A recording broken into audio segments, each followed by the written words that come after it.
Good evening. The hour of 7 p.m. having arrived, I will call to order this regular meeting of the Keene City Council. This meeting is being broadcast live on the City of Keene YouTube channel and Spectrum Channel 1302. The video is also streamed on the city's website and is posted by the end of the next business day, barring any technical difficulties.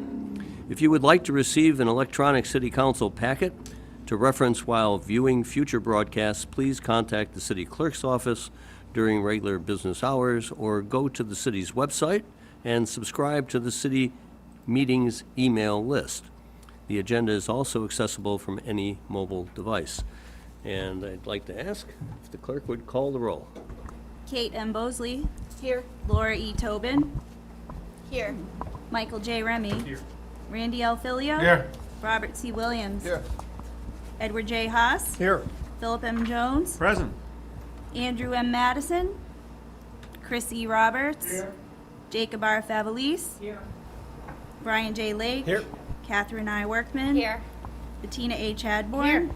Thomas F. Powers. Here. Mitchell H. Greenwald. Here. I'd like to recognize Councilor Remy, if you would lead us in a Pledge of Allegiance.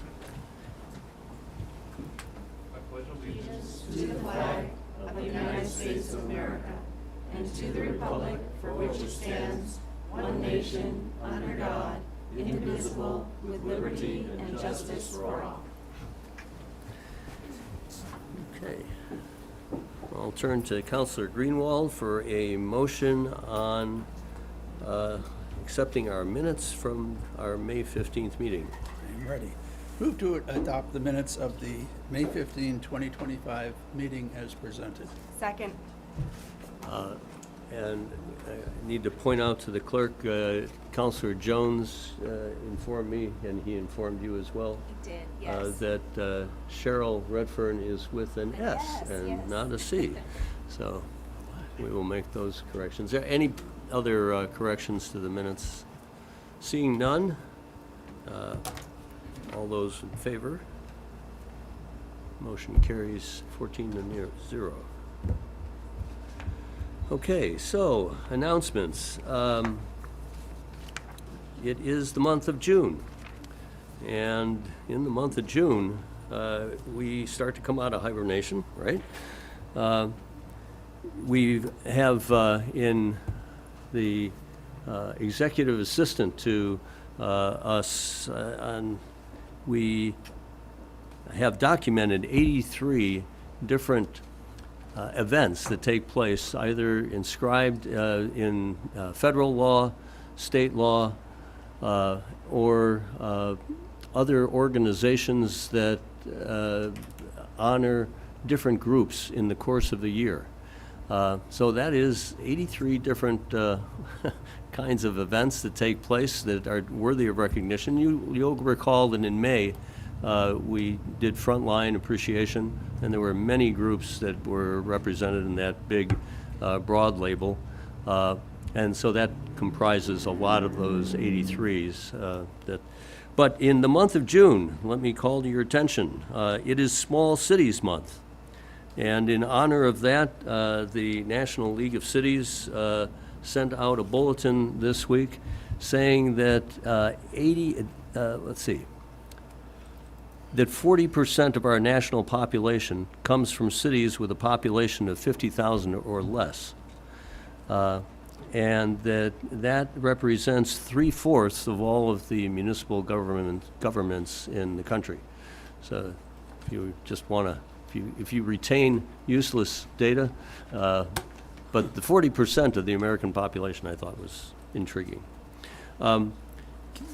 Other events, Keene High School graduation is tomorrow evening.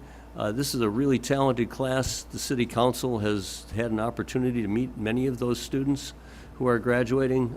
They're incredible, and they've had award ceremonies all week. So, but congratulations to those students and the families that supported them. Other events, D-Day Remembrance is June 6th. Our Art Walk in Keene begins tomorrow evening and continues through June 15th.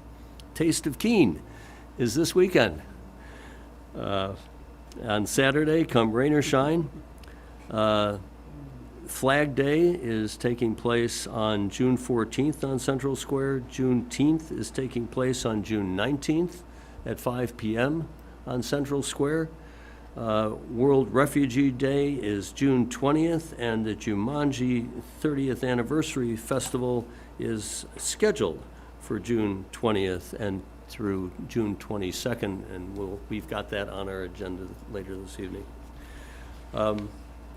Okay, that covers those events. I want to really thank the community development staff for their efforts to organize the Master Plan Futures Summit held on Tuesday at the Keene Public Library, Heberton Hall.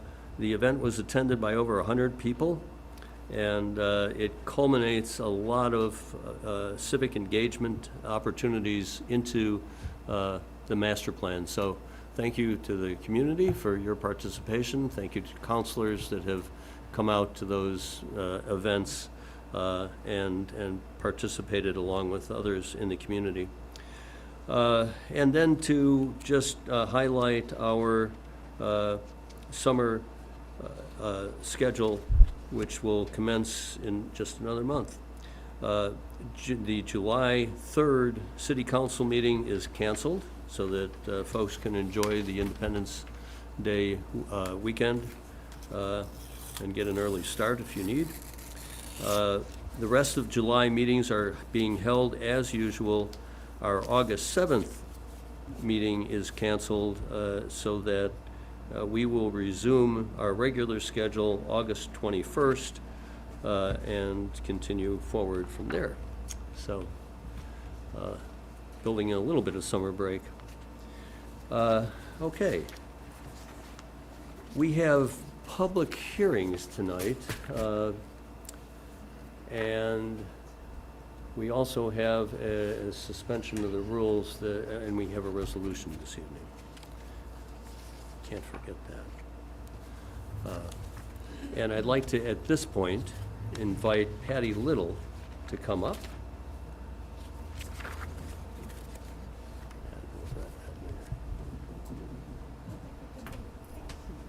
And take your usual seat. Not happening, Terry. I can share. Patty said as we started this evening, this has been a long entry into retirement for her in several ways. But it's an honor to publicly read to you the resolution adopted by the City Council. Whereas Patty A. Little began her career with the City of Keene as a Secretary 1 in the City Clerk's office under the tutelage of City Clerk Francis Pitcher on February 12, 1979, and was promoted to Secretary 2 on August 12, 1980, and Patty was selected by the City Council to serve as the City Clerk on April 20th, 1981, serving over 5 decades. Not to make people, I get that too. And whereas Patty has dedicated an exceptional 46 years to the City of Keene, holding the distinction of being the longest-serving city clerk in both Keene and the entire state of New Hampshire. Her remarkable tenure has provided consistent and knowledgeable support to numerous elected and appointed officials, including 10 mayors, 138 city councilors, 4 city managers, and 6 city attorneys, demonstrating an unparalleled commitment to the city's governance. And whereas Patty has served as the steadfast Chief Elections Officer for Keene, ensuring the integrity and uniformity of electoral processes across all 5 wards. Her diligent training and oversight of countless election officials and volunteers has been crucial in upholding the democratic principles of the city. Over her career, she has expertly managed just over 140 elections, encompassing significant presidential, state, and municipal contests, showcasing her meticulous attention to detail and deep understanding of election laws. And whereas Patty has proactively embraced technological advances to enhance the efficiency and accuracy of city operations, she has spearheaded the introduction of electronic vote tabulation in 1994 and has diligently overseeing the upcoming transition to new electronic vote tabulation technology for the 2025 municipal elections. Furthermore, she has implemented the use of electronic poll pads, first deployed in the 2024 presidential primary, modernizing the voting experience for Keene residents. And whereas Patty has demonstrated exceptional leadership, initiated and overseen the creation of Municipal Records Center, recognizing the importance of proper records management. Her advocacy extended to successfully champion legislation allowing the city to offer full-service record storage to both municipal departments and external nonprofit entities.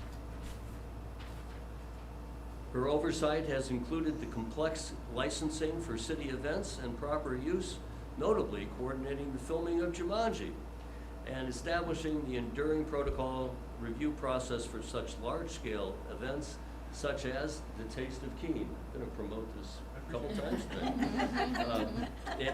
And the Pumpkin Festival and many other events. Whereas Patty Little has taken direct responsibility for the minute-taking program beginning in 2008, establishing comprehensive administrative directives and thorough training programs. This initiative ensured the timely creation, accuracy, and proper preservation of essential public meeting minutes. Leveraging her understanding of databases, she also created a custom system in 2010 for efficient records management storage and the tracking of board memberships and meeting minutes. And whereas Patty Little has consistently pursued professional development, graduating from the New England Municipal Clerks Institute and Academy in 1985 and earning the prestigious Certified Municipal Clerks designation in 1989. She has also obtained a Parliamentary Procedure certification in 2010 and demonstrated her commitment to continuous learning. Her dedication extended to serving in leadership roles with professional organizations, including serving as the president of the New Hampshire City and Town Clerks Association and on the executive board of New England Municipal Clerks Institute and Academy. And whereas Patty retires as a charter officer on April 30th, 2025, with more than 44 years of honorable service as city clerk and 46 years of total service to the city. Now therefore, be it resolved that the City of Keene hereby extends its sincere thanks to Patty A. Little for her dedication to the City of Keene and wishes to Patty the very best for her retirement years. Be it further resolved that a copy of this resolution properly engrossed be presented to Patty in appreciation of her years of service to the City of Keene and the greater Monadnock community. Congratulations, Patty.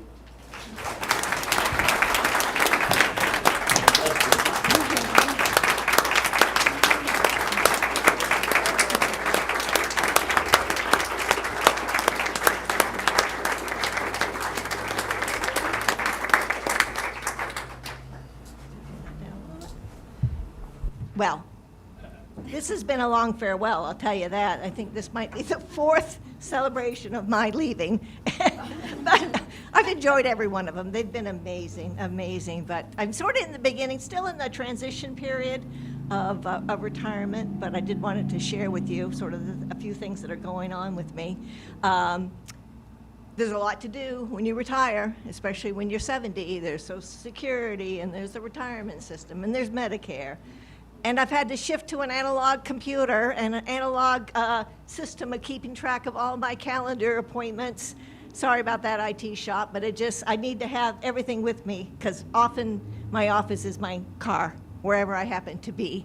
But you know, my life has become very active, much more so than it was sitting in my office. It seems like I'm constantly going in and out my back door, outside, inside, inside, outside. I get to walk with my two sisters-in-laws for a very long walk. They're way ahead of me, and they're jabbering the whole time, and I'm a huffing and a puffing, but I enjoy it. We're taking another one of our campers up north, so we're going to do some more scouting out. That'll be our second vintage camper up in northern New Hampshire, so that's really exciting. And being retired, it allowed me to do stuff for my town, so I'm on the Conservation Commission, and I'm on the Parks and Recreation Committee, and I'm on the Historical Society. And I've declined being one of the selectmen. So let's see how long I can hold out doing that. Also, being retired has allowed me to spend time with my family. So I see my husband a lot more than I ever used to. And I think we're getting used to it. And I'm so glad when I get in my car and just go into Keene and not come back for 4 hours.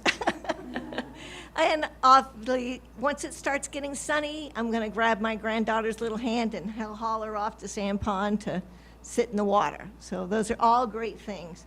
But this retirement couldn't have happened if I didn't have an amazing career here.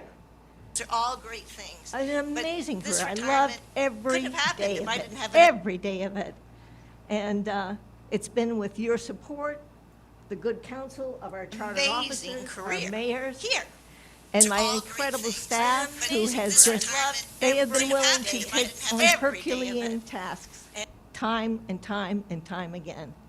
So my success is their success, and this success has given me an amazing retirement, and for that, I thank you. And farewell. Very nice.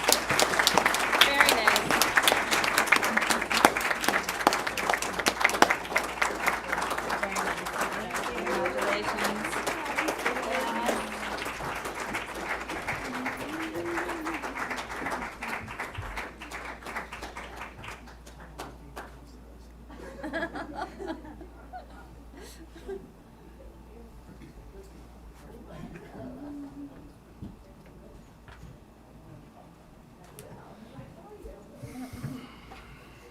She'll be keeping right up with her sister-in-laws before long. Okay, now, find Jumanji. What item is Jumanji? I know, moderator. Further on in the agenda, it's under city officers and departments. Have fun. Thank you. Bye-bye, everybody. Yes, so it's,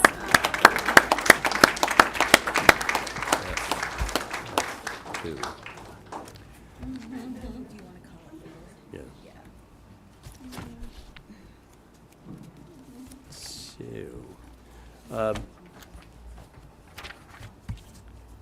it was recently called to my attention that we could take care of one item before we open our public hearings this evening and move this along. So, let me, there's always trepidation in doing this. Yeah. So, yeah, so we have a time-sensitive matter, which is item F2 in your packets. And this is labeled a change in event sponsorship license holder for the Jumanji 30th anniversary celebration. So I'd like to recognize the city clerk. No, I don't know that we need to recognize you at this point. What I need to do, though, is to ask Counselor Bosley if she would introduce suspending our rules in order to consider this topic. Yes, thank you, Your Honor. Like the mayor suggested, this is a time-sensitive matter, so we wanted to try to address this evening. I would like to move to suspend Section 26 of the Council Rules of Order to act on a request on a first reading. Second. Seconded by Counselor Jones. If there's no objection, all those in favor? Roll call. I'm sorry. Roll call. Absolutely. Suspension of the rules. Counselor Bosley? Yes. Counselor Tobin? Yes. Counselor Remy? Yes. Counselor Filio? Yes. Counselor Williams? Yes. Counselor Haas? Yes. Counselor Jones? Yes. Counselor Madison? Yes. Counselor Roberts? Yes. Counselor Favelis? Yes. Counselor Lake? Yes. Counselor Workman? Yes. Counselor Chadbourne? Counselor Powers? Yes. Counselor Greenwald? Yes. Okay, I'd like to recognize Counselor Bosley now for a motion. Move to carry out the intent of the memorandum submitted by the city clerk. Second. Seconded by Counselor Jones. Counselor Bosley. Thank you again. So this is in regards to the Jumanji event that's coming up. On May 23rd, 2025, the Greater Monadnock Collaborative notified the city clerk's office that they would not be moving forward as the sponsor of the Jumanji 30th anniversary celebration scheduled for June 20th through the 22nd of 2025. On May 27th, BW Enterprises LLC submitted a letter to the mayor and city council asking for permission to take over as event producers. The same committee that had been organizing the event and attending the city protocol meetings are still involved, including the petitioner, Ms. Wells Roof. BW Enterprises will provide insurance and assign the license agreement and will take fiscal responsibility for the event, including payment for any city services provided. City staff is comfortable with the change and recommend that the city council proceed with the reissuance of the license under the parameters documented in the city clerk's memo. Thank you. So, I'd like to ask the city clerk to, do we need any further I'm not sure we need- presentation of this? I'm not sure we need any further. Okay, just carry out the intent of the item. So you've got item F2. The motion is to carry out the intent. And I see- Counselor Haas. Your Honor, I'd just like to thank Brandy Wells and her people for stepping in to take this over. A lot of work was done previously by the chamber and other people, and there's no reflection back on the chamber that it didn't get done that way. It's just that the processes needed to be followed. And thank you for Brandy to step in, and the chamber's still going to sponsor other events, and it'll be looking great going forward. Thank you. Okay. Thank you. And I agree with your sentiment. Any further discussion from the board, from the council? Seeing none, this is a show of hands. All those in favor? Motion carries unanimously. I'd like to just introduce, in addition to Brandy, Kathy Bergstrom. Kathy has been one of the prime movers and really led this committee that has brought this forward. So thank you very much, Kathy, for your work on this. Brandy as well. Thank you. Okay. We will now open our public hearing. And I'd ask this is, we're going to open first with an amendment to our land development code on feather signs in the industrial park district. I'd like to turn this over to the city clerk. So I'll read the notice. Notice is hereby given that a public hearing will be held before the Keene City Council relative to Ordinance O 2025-08A relating to amendments to the sign code. Petitioner, the City of Keene Community Development Department, proposes to amend Table 10-2 of the Land Development Code to create an exception under the category of animated signs to allow temporary feather signs in the industrial and industrial park districts per order of the Mayor and City Council this first day of May 2025. And joining us at the table, Mary, would you introduce yourself? Thank you, Mr. Mayor and City Councilors. My name is Mary Brenner, Senior Planner, and I can just jump right in. I know you have a lot on your agenda. So to give you a quick overview of this ordinance, it defines a type of sign called a feather sign, which is also known as a blade sail sign, as a sign made of flexible material that is generally but not always rectangular in shape and attached to a pole on one side so the sign can move with the wind. Under our current sign code and zoning ordinance, this is considered to be animated because it's designed to move similar to like a flag. This ordinance would allow feather signs in the industrial and industrial park districts for 30 days at a time, up to 4 times a year with some conditions. Those being that they cannot be more than 20 square feet in area for the sign face. They have to be spaced at least 10 feet apart. They have to be at least 15 feet from the property line and 25 feet from an intersection. This ordinance was first introduced to City Council on March 20th of this year. The public workshop was held on April 14th. There wasn't any public comment, however, there was some discussion at the committee level. The group worked through some different items, and really the only thing that they changed with the ordinance was that addition of the 25-foot distance or setback from an intersection. So that's why an A version was created. And with that, I'm happy to answer any questions. Counselors, any questions for Ms. Brunner? Seeing none, Mary, you might want to hang there for a moment. We'll open up questions to the public. Anybody in the public wishing to speak to this item? Seeing none, at this time, I will close the public hearing. The written comments can be accepted up until 1 p.m. on Tuesday, June 10th. This matter will then be taken up on June 11th by the Planning, Licenses, and Development Committee for further recommendation to the council. Thank you, Mary. So I will close the public hearing at this time. And we will move to a second public hearing on our land development code. She's, don't go far, right? And if the clerk would read this item. And notice is hereby given that a public hearing will be held before the Keene City Council relative to Ordinance O 2025-09 relating to single-family parking requirements. Petitioner, City of Keene Community Development Department, proposes to amend Table 9.1 of the Land Development Code to require one parking space per dwelling single family, per order of the Mayor and City Council this first day of May 2025. So, Ms. Brunner, would you please introduce the item? Thank you, Mr. Mayor. Once again, Mary Brunner, Senior Planner.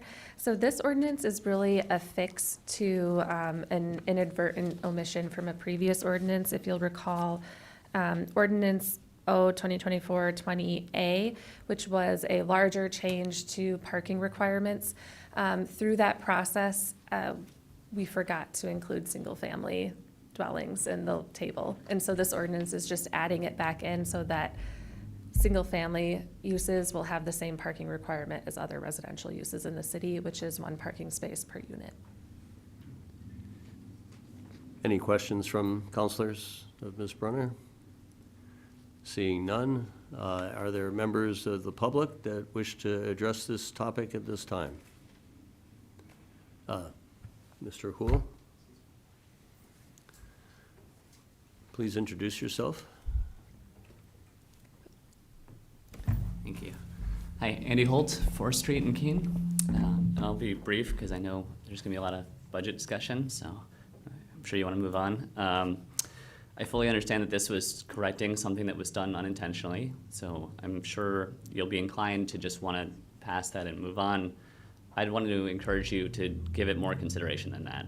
I think this is a rare opportunity where right now, because of something unintentional, there is no mandate for single-family parking. And I think that's honestly how it should be. And I think if we just put it back in place because of trying to keep it simple, you're missing the opportunity to remove a barrier for housing. There was discussion at the Vision, what was the event this week? Vision 2020, Vision 20 Forward, I guess, about how our population has been relatively stable for decades, and yet we're in a housing crisis where we don't have enough housing for the number of people here. And part of that is barriers to development, things that are preventing us from adding more units. Parking mandates is one of those, and it's an easy one. We're seeing the reduction of that, which is great, but I think anywhere we can cut that, there's really no benefit at all to having a mandate for how much parking there should be. A developer or a homeowner will add parking as needed, but having an arbitrary number that they have to have is just an unnecessary burden that is getting in the way of housing where otherwise something may be built. So I would just ask that you give it more consideration, that the committee take the time to discuss the pros and cons. There are many cities around the country that have gone all the way and removed all parking mandates from their cities. They've seen positive impacts from that. Some of those cities are in our region, some are very similar size to Keene, so I think we would see similar benefits. Yeah, so I'd just conclude by saying let developers and homeowners build the number that they deem is necessary. No, there's no reason for a mandate. So, thank you. Thank you, Mr. Hool. Any other comments from the public?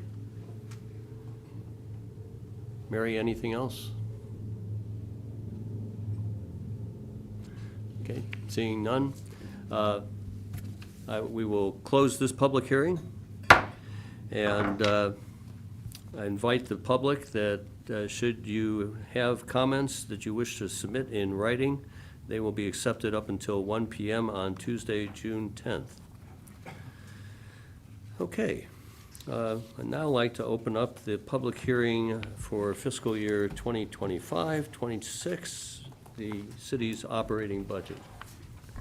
And notice is hereby given that a public hearing will be held before the Keene City Council relative to Resolution R 2025-12, which, at the time of the printing of this notice, would require that the sum of $30,291,365 be raised by taxation during the current year, which, together with $22,890,746 for estimated operating revenues, aggregating $80,412,389, is hereby appropriated for the use of the several departments of the city government, and further that the sum of $5,566,255 be appropriated for capital expenditures and capital reserve appropriations in the city proprietary funds, funded by the use of capital reserves, fund balance, and current revenues for the fiscal year beginning July 1, 2025, per order of the mayor and councilors of the city of Keene this first day of May 2025.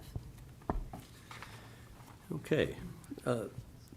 In opening up this hearing, I have some comments. I appreciate the assistance of the city manager and city finance director in helping prepare these for me. But I also want to introduce Carrie Chamberlain, who, under the tutelage of our city manager, had to learn municipal finance as she was putting together the budget. But I think 6 months into the job, we can say, and I'll let Councilor Powers address that if he chooses, but ably presented the budget to us and has brought us to this point where we can have this public hearing, and I think we've had some really good presentations over the last, 6 weeks? So I want to make clear that this budget is always, budgets are a plan. They need to be executed over the next 13 months.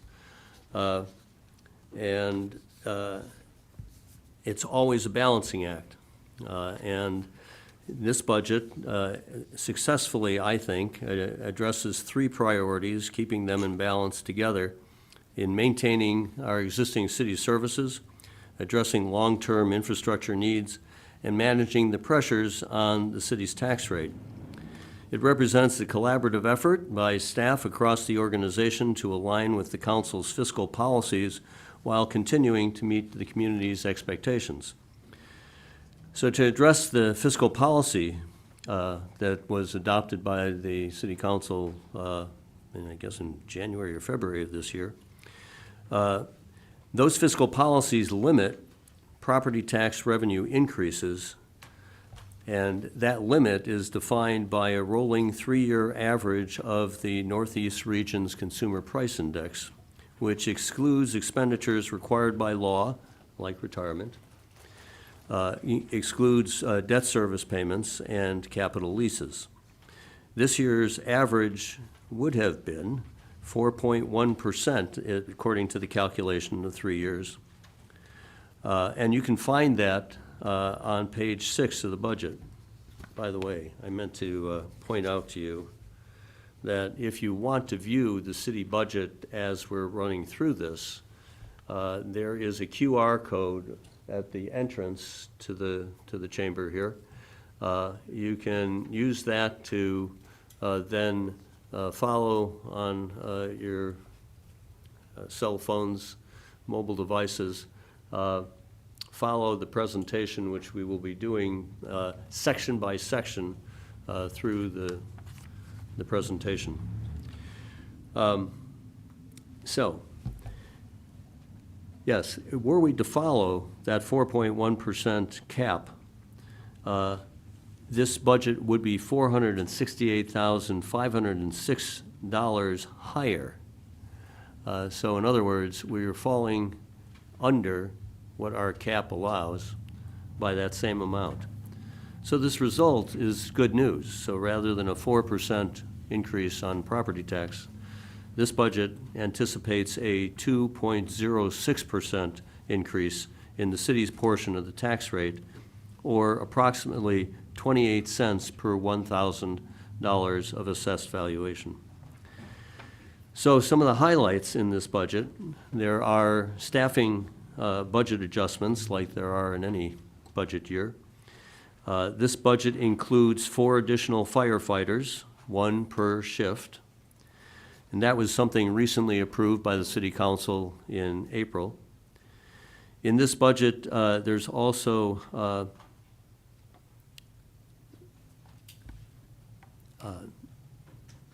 in this budget, there are wage adjustments for that of $478,000 and an adjustment in the wage for ambulance services as well, and that's $170,000. So that's cumulative to the fire department's personnel line.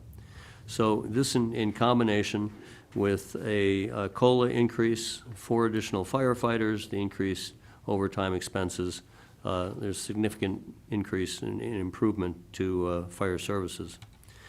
There's also an adjustment for library services, in particular for part-time wages, and this line has been increased by $126,000 to align with the staffing changes that have been made over the past few years at the library. Wages, which are shown then in page 9 of the budget book, are the primary budget driver. Adjustments reflect union contracts and non-union wage increases, which include a 3% cost of living adjustment for all other staff. Of the total budget increase, which is $1,590,000, $1,490,000 are related to these personnel changes. The remaining is $103,469 of net changes for operational costs. That included in that is $50,000 for the Human Services Department, which is a good allowance given that our current $1.2 million allocation for Human Services budget has gotten us through fiscal '24 and fiscal '25, and to assume that there might be some adjustments needed in fiscal '26, particularly given vagaries of the federal budget, that is a safety net for the department and the city. There are also changes to for capital improvements. This is the second year of the city's capital improvement program that was adopted last year, covering 2025 through 2031. That'll be next updated in the coming fiscal year. There are only minor tweaks to this. Projects that have not been eliminated. They're just a couple of projects that are pushed out into a longer timeline without affecting any costs in the coming year. So you might wonder, how does this 3% essentially increase in personnel, some minor personnel changes, how does that wind up being just a 2.06% increase on the tax rate? And it's because there are other revenues that our city's operating budget are dependent on that have increased significantly and are projected to increase again in the coming year. One of those is interest income, and I think we all recognize we're in a high-interest period. That has allowed for an anticipated increase of $600,000 to the city budget. Motor vehicle registration fees are up significantly, over a $100,000 increase there. And then ambulance billings, and the council will recall those in particular, and the public should too, through presentations made by the chief of our fire department, which demonstrated to us the call volume that the fire department is experiencing, that has increased by about a third over the last couple of years, and that most of that increase is attributable to ambulance calls throughout the city and surrounding emergency calls. And that has generated an additional $200,000, which essentially can be applied to the increased staffing needs in the fire department. So thank you, Chief Martin, for that. This budget is anticipating the state's municipal aid contributions to remain level. And Councilor Jones, we hope that as you witness the wrap-up of the state's budget, as we all pay attention to that, that in fact that will be, if not the truth, very close to what the final outcome will be from the state. So in total, when you put together all of the pieces of the budget, the general operating budget that depends largely on tax-supported revenues, add in the self-supporting operations of the city, which include the airport, water and sewer departments, and then add in the capital investments, infrastructure investments that we've gone through and are the second year of the CIP, Capital Improvement Plan, that this budget appropriates a total of $81,746,416, and that is what the public's input is invited. I'd like to recognize if Councilor Powers, any further comments? Then I think I'll reintroduce our city budget director and invite the public to, as each section is reviewed by the budget director, that members of the public try to identify where you fit in the presentation. I suspect most people are here for organizations and festivals, so we'll make sure that we go through each of those individually so that we can take, if there's more than one person addressing an organization's city contributions, that you can come up together to address that, and that should streamline things just a little bit. I'd also like to add, before we get to that, yeah, it's in here, that another cheat sheet. I can save this for the outside agencies when we get there, but all right. The outside agencies did request $407,000 of the city. This past year, that the budget for outside agencies, which included an allocation to the Monadnock Economic Development Corporation for the startup of their housing fund, we budgeted $375,000 this past year.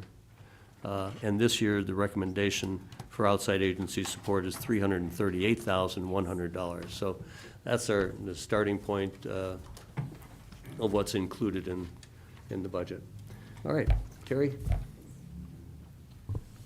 Good evening. So I just wanted to bring your attention to some revisions that were made to the original resolution, the R 2025-12A. We now have R 2025-12B.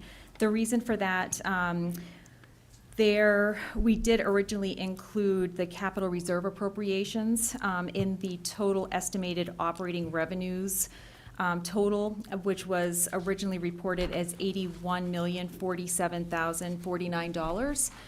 So that was removed, just so it wasn't duplicated, and that you can see is separated out. So the estimated operating revenues aggregating total should be $76,180,161.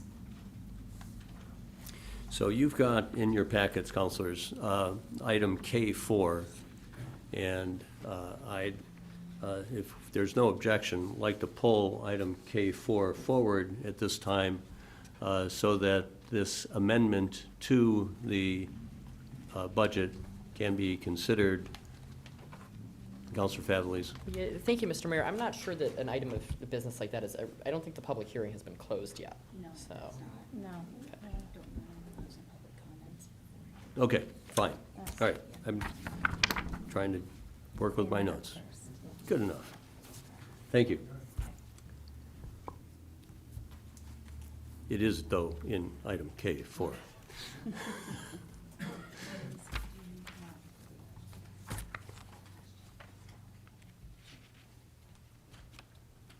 Okay. On to the budget. On to the budget.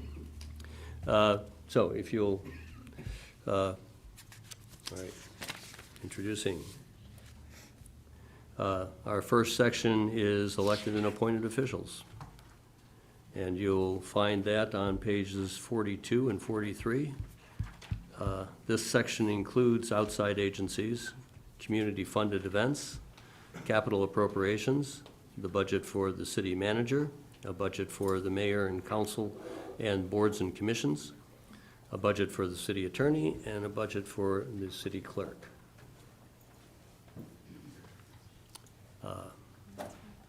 Anything further on this?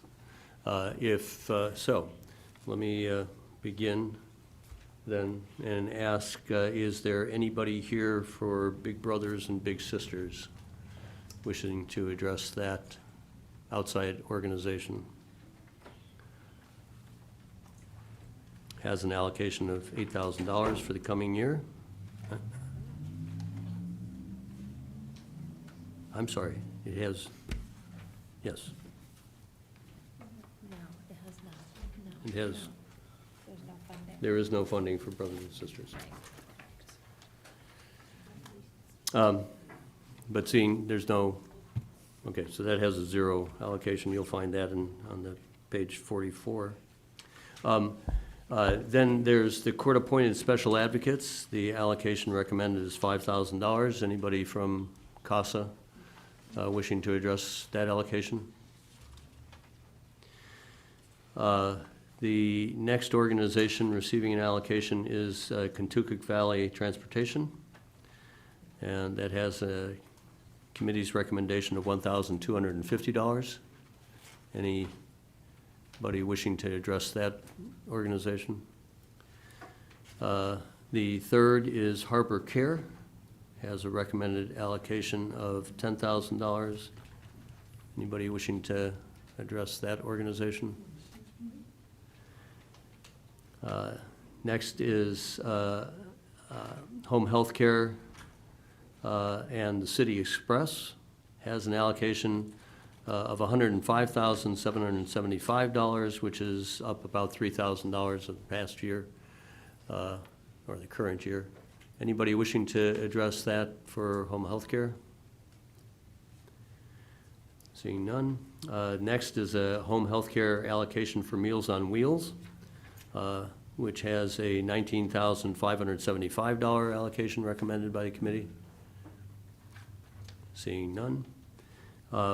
Next is the Keene Housing Kids Collaborative, a recommended budget of $12,500, and that is identical to the current year. Next is the Keene Senior Center, has a recommended allocation of $16,500, same allocation as in the current year. I see somebody from the public wishing to speak.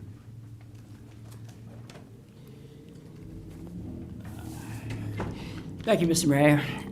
I'm Okal Johnson. I'm the president of the board of directors of the Keene Senior Center. Our executive director, Kim Rumrill, regrets that she's not able to join us tonight, but as a nonprofit, we require a lot of funding sources, and she was in Concord this afternoon at a DOT grant meeting, and this evening is at the New Hampshire Charitable Foundation. So first of all, I'd like to thank you for previous support. It is much appreciated.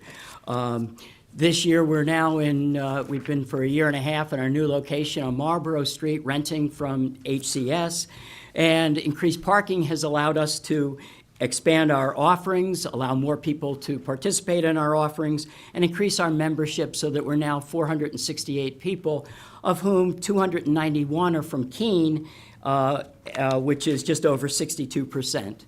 As you know, the Keene Senior Center promotes wellness in all its different forms for senior citizens, physical, social, health, emotional, other things. With HCS and Meals on Wheels programs, we provide space for community meals for people from the community. As a membership organization, we try to keep our dues very low, so it's affordable across the economic spectrum.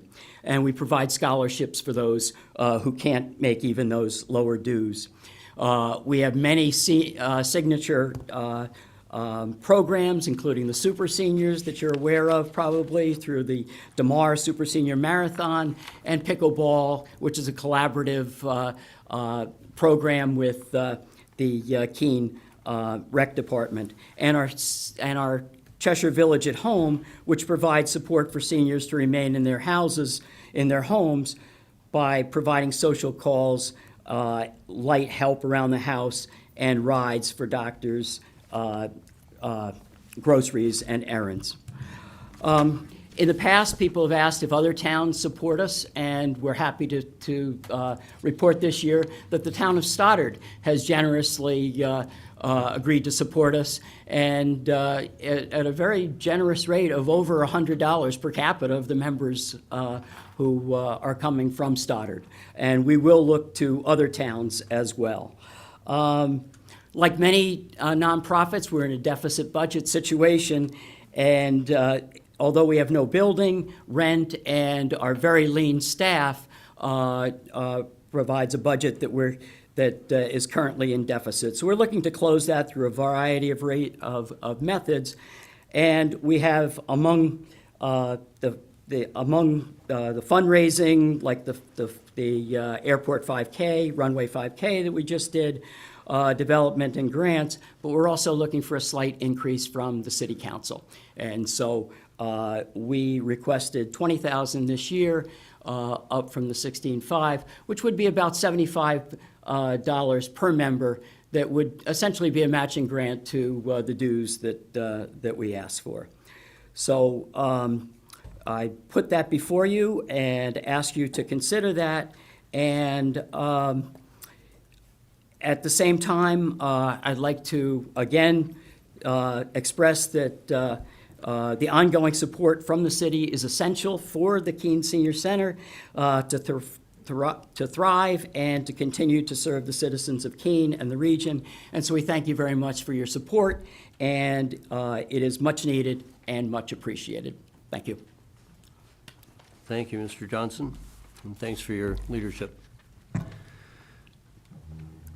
Again, councilors, current recommendation is $16,500. When we hear these kind of recommendations, they can be, it is up to the council to adopt further amendments if that's desired.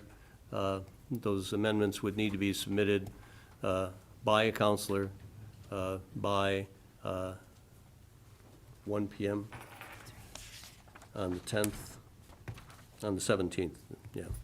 If by 4 p.m. on Tuesday, June 17th. Okay. So, continuing on, we've got Monadnock Center for Violence Prevention, a allocation of $6,000. It's $1,000 over what was budgeted in the current year. Anybody wishing to address MCVP? Next is Monadnock Family Services, their street outreach program. It is recommended at the same level as the current year, $35,000. Seeing nobody. Moving on to Monadnock Regional Child Advocate. This is recommended at $6,500, up from $4,250 in the current year. Anybody from that organization? And Southwestern Community Services, $10,000, same allocation as the current year. Anybody from SCS? And the Community Kitchen, an allocation of $110,000, the same allocation as in the current year. Anybody from Community Kitchen present wishing to address this? Okay. Seeing none. Yeah. Are there any other community organizations that wish to address the city's outside agency funding at this time?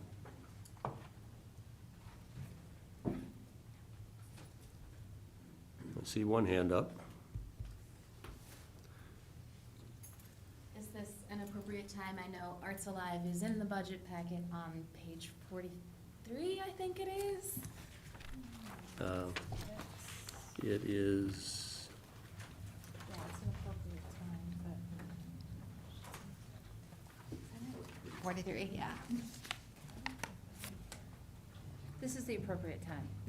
it is the appropriate time. Wonderful. That's, but there is no, there is no allocation at this time. They're- Yes, Counselor they're- Remy. They're under boards and commissions. Oh, boards and commissions. Please direct us to, let's see, 43, it's on we page went right by 60. it. We're on 46, I think, with the outside agencies, 43 is the guys. No, and it's not on 47. 43. 43, Arts Alive. So, I don't know why it's there. Surprise! Yeah. Because, not a city agency, but please, let's hear from you. Please introduce yourself. Wonderful. Hi there, I'm Jessica Iris. I'm the Executive Director of Arts Alive, which is an organization that supports the arts across the Monadnock region, but we've had our offices and we have our sort of focal center here in Keene, New Hampshire. We've been here for 15 years. Arts Alive has received, as you can see, $500 from the city of Keene for many years. In fact, I think that was initiated by Carl Jacobs, a counselor, about 10 years ago, who made that request for the budget. So that funding was specifically directed to our Discover Monadnock project, which promotes arts and culture in the region, both to locals and across the New England states. We have an online calendar and a newsletter and a booklet that we print and we distribute across New England to tourist visitor centers. So today, I'm here. I've got it all written out. Sorry, hold on a second. I'm here because I'm feeling a bit more urgency about public funding for the arts. In the last few weeks, there have been a lot of changes, both in the federal and state levels, around funding for the arts, which directly impact my organization and other important organizations in Keene, like the Colonial Theater and MoCo Arts. So to sort of describe that a little more, recently 27 million plus in federal grants from the National Endowment for the Arts, which were granted to organizations, have now been withdrawn. Arts Alive lost $25,000 from a grant that was withdrawn from us. Additionally, the executive orders that are in place around federal funding have made it so that our organization is unable to accept a $33,000 grant from the USDA because we have realigned our organization around the values that access to the arts is a human right, And the language around that goes against and puts us out of compliance with current executive orders. So state-wise, we are also looking at the dismantling of the New Hampshire State Council on the Arts, which distributes funding across the state to lots of different organizations, of course, including Arts Alive. Right now, what they're looking at is a budget that is about $150,000, which is about 5% of their usual budget, which means they can't accept $1.7 million in federal money that they would generally redistribute across the state to organizations. So for us, what that looks like is a loss of $15,000 in general operating funds and between $50,000 and $60,000 in direct programmatic grants that we receive through the Arts Council and distribute to our fiscal sponsees, which conduct public arts, arts education, and community arts programming. So that's the scene, that's the urgency that I'm coming to you with. So what I'm asking for today is, typically we get $500 from the City of Keene, and we're really grateful for the partnership that we have, and that we can leverage that funding for other federal funding and other state funding that we have gotten in the past, but now we're unable to do that. I'm asking you to consider funding Arts Alive at $10,000 in this next fiscal year and making a budget amendment to include that. The things that would support. We offer mini grants to artists and small organizations and groups, including the Keene Senior Center, which got a mini grant last year to install infrastructure so that their members could show their art at the Senior Center. Those mini grants often are given to folks that live and work in Keene and engage the community in arts programming in Keene. They are also mostly given to folks who are under the median income of the region, so it's folks who are under-resourced. It will also help us sustain the Discover Monadnock program, which has grown and is blossoming, and we have 5,000 folks that we distribute our email newsletter to, and we have 10,000 booklets that promote the arts in our region across tourist destinations and highway stops all over New England. It will also empower us to continue our fiscal sponsorship program, where we partner with individual artists and community groups like Nova Arts at Brewbakers and the Keene Wall Dogs Mural Project, and programs like Ashwila Concerts all came out of our fiscal sponsorship program, and we're really proud of the work that they do and excited to do the boring financial management work while they get to do the fun, artistic, creative community work. So more than anything else, I think including this modest amount in next year's budget would be a way to allow the Keene community to say, yes, public investment and our collaborative investment in the arts is important, and this community values the arts enough to say, we're gonna pool our resources and pass it on to an organization that supports arts across our region. What I'm asking for would be less than 50 cents per person in Keene to support this $10,000 ask. So that's it. Thank you all so much for listening and for providing the time and the platform for this. As you can tell, I'm very passionate about the arts and the way that it impacts our community. And I have a one-pager for you about that. So, thank you. You want to give that to, yeah, whatever. We can pass that up to the clerk, and you can find that in your mailboxes. Any questions? Let's not do that. Thank you. Councilor Remy? I went back to, so they've been in the boards and commissions section of our budget since 2014. I don't know why. That, as far as why they're there, I don't know. Yeah. That's where Yeah. they've been. I remember that from prior years. I had to see how far back that went. Okay. Fix it for next year. Put it in the appropriate place. Yes. Yeah. Okay. That has covered, anybody else, any other outside organizations? Can I just,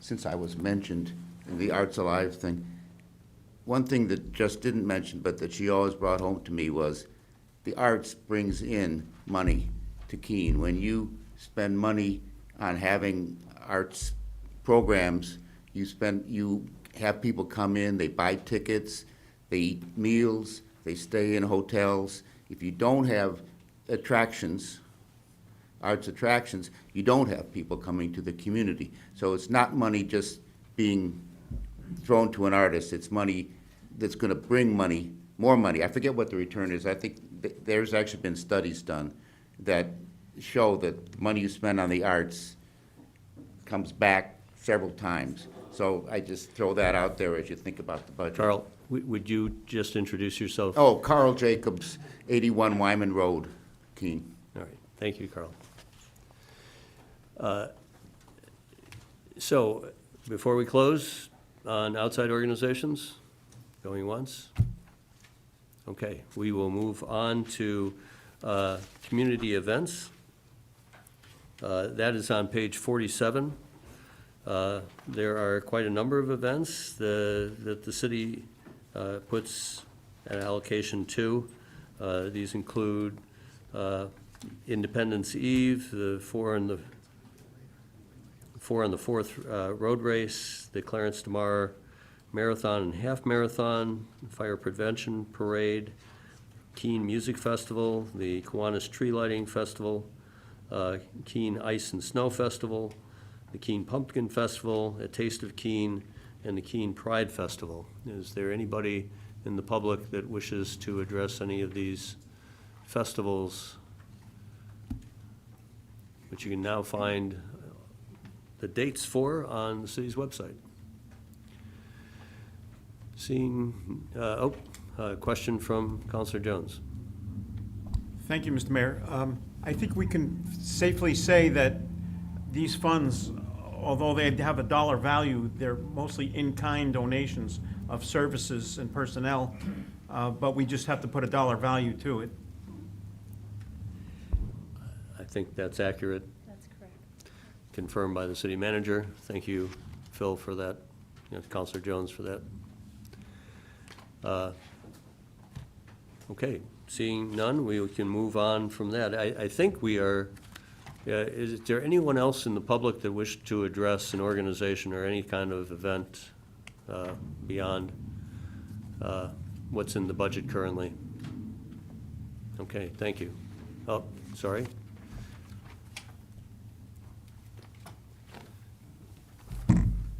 Thank you, Mr. Mayor. Alan Stroshine, 27 Salisbury Road. And many of you have been seeing me in front of you repeatedly since 2012, and so I might sound like a broken record to many of you. But I'm here simply to express gratitude and appreciation for the support that you've provided to the Clarence DeMar Marathon. This is an event that's been happening since 1978. The Keene Elm City Rotary Club took it over in 2012, and it's become our signature fundraiser, going through a long list of things that our club puts on in programs, in grants, and just other things we try to support the community with. And we don't take the support from the city lightly, and we're grateful for it. And the partnership that we've built since 2012, I can't speak more highly of, and it goes from police and fire to parking and finance, and everywhere in between. The city manager has been most supportive, and we're grateful for that. We continue to run a full marathon and a half marathon. It also includes our Kids Tomorrow program as well as our Super Seniors, which was mentioned earlier. And again, all proceeds of this event go to support a nonprofit here in Keene. So I just wanted to express that continued gratitude for past support, and look forward to partnership in the future, and would invite you all to the quad at Keene State College on Sunday, September 28th, to see everybody finishing their respective events. Thank you very much. Thank you, Alan, for your leadership. And that weekend, together with the International Festival, brings a whole lot of people into Keene for great events. All right, I think we are past that section of the budget. We can now move to administrative services. And administrative services includes the assessing, financing, human resources, and information technology departments. Is there anyone from the public wishing to address any one of those departments They begin on page 74 and continue to page 100. Okay. Seeing none, we can move on to community services, part of the budget. Community services include many of our large funded activities. Fire department, library, the Parks and Recreation, and facilities, which that department includes youth services budgeting. We have facilities, which is not public works, facilities that are non-public works activity, and but facility like City Hall, and the police department. So is there anybody who wishes to address the components of any of these departments? Our agency directors, by the way, are all present tonight. So if we got into questions that they needed to address, they are here. Okay. Seeing none, we will move to municipal services. Municipal services include the airport, which has both city and largely grant-funded activities and revenue generating. The Community Development Department, small but mighty staff, and the Public Works Department. Active fixing our city streets this week. Okay, seeing no comments on municipal services, that covers the $52 million portion of the budget, getting us to the full $76 million that Carrie addressed with the upcoming amendment. Our other funds, they include compensated absences fund, which needs to be separately identified, a parking fund, our personal computers, workstations, replacement fund, the solid waste fund, sewer fund, water fund, and an equipment replacement and maintenance fund.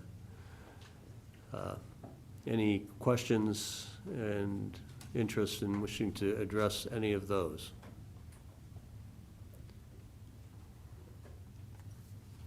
I take it not. Okay, then moving on from that, I think, is there anybody who wished to address any other portion, any interest relative to the 2026 City of Keene budget?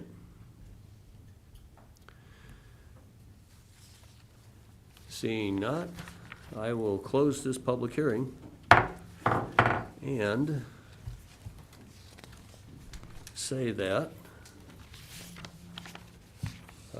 if there are written comments that the public wishes to submit, please do so by 1 p.m. on Tuesday, June 10th. Those written comments must be signed and submitted to the city clerk by that date and time in order to be included in the public record. I also want to point out to counselors that when it comes to the city budget, we know that there are potential for conflict of interests that ought to be disclosed in advance of that, and should there be amendments that come up on June 19th, that the city clerk has a complete record of where those conflicts might be, so that we can make sure that we take time out for people to offer their recusal of any items that they feel are necessary. So you have in front of you our current updated conflict of interest rule? Okay. Yeah, so if there are updates to that, if you'll get those, so, back to the, get those to the city clerk. If there are any amendments to the budget as recommended by the city's Finance Operations and Personnel Committee, please submit those by 4 PM on Tuesday, June 17th. I'd encourage counselors, if you are bringing forward an amendment, to don't wait the 10 days between now and then to submit those.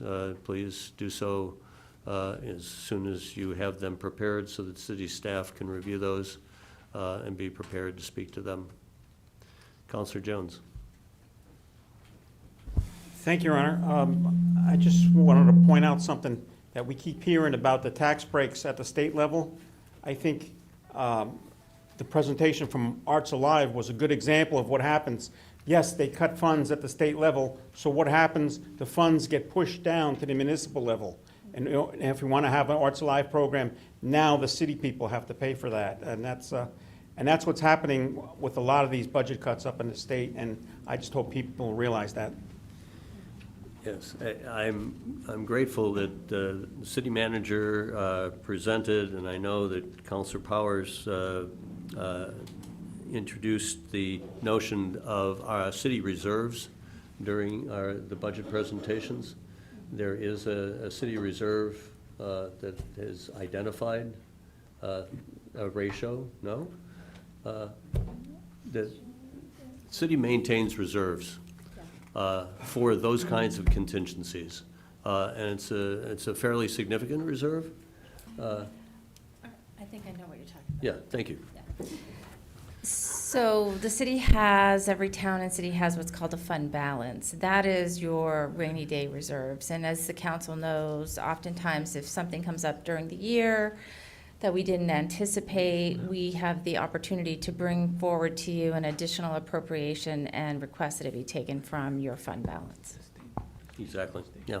Thank you for bailing me out. And but to your point, Councilor Jones, there are increases to retirement funding that the state is legislating that could have a downward effect on municipalities, if not in this coming year, maybe in the future. There are considerations of reducing the meals and rooms appropriation, which would have a direct impact on city receipt of funding. So those are things to be observed during the operating year. Which is my point exactly, Mr. Mayor. Thank you. Okay. All right. So we are now moving on from our public hearing, move on to section B. I'm sorry, yeah, that's where we're beginning. So at this point, I want to recognize Councilor Powers to bring forward item K4 relating to the amendment to the fiscal 26 operating budget. Thank you, Your Honor. I make a motion to amend Resolution 2025-12-A. Second. Thank you. I was waiting for you to tell me how you were going to amend it. Essentially, we're going to clean up the language that we discussed this evening earlier, the address to it that was made by the finance director. So when it comes to finance next week, we'll have the clean version, version B, and that'll be what we're going to send forward to the full council for adoption in 2 weeks. Please vote yes. So if you've pulled item K forward in your from your packet, or just looked it up, you can see on page 3 of that the amendment that has just been put on the floor. We need to vote on this amendment so that it is a part of the main motion. I'm going to read that part next. You good? Okay. So, we recommend that Resolution 2025-12A be amended as described in the Finance Director's memorandum, and the resulting B version of the resolution be tabled until June 19th, 2025 City Council meeting. Second. Seconded by Counselor Remy. Thank you, Counselor Powers. Any further comment on that? Counselor Remy. Thank you. To call out what the changes were a little bit, so if you sum the original two numbers, it just sums up to the general fund. It was missing all the other departments, the parking fund and the other pieces being added in there, so A plus B didn't equal C. So now that's corrected, so A plus B equals C, and that's. Yeah, can I just add a little bit more to that? So, this, attached to your resolution, there's a breakdown of all of the funds. There was a problem with one of the cells that, as Councilor Remy said, they didn't add up. And then secondly, the capital funds, which is that last section, just over 5 million, was counted in the other number. And so the finance director has cleaned that up. It does not change the bottom line of your budget. Your appropriations are all still the same. This just addresses the revenue and how it breaks apart on the resolution. And again, if you want to sum all that up, that's the $81,746,416, adding all three parts.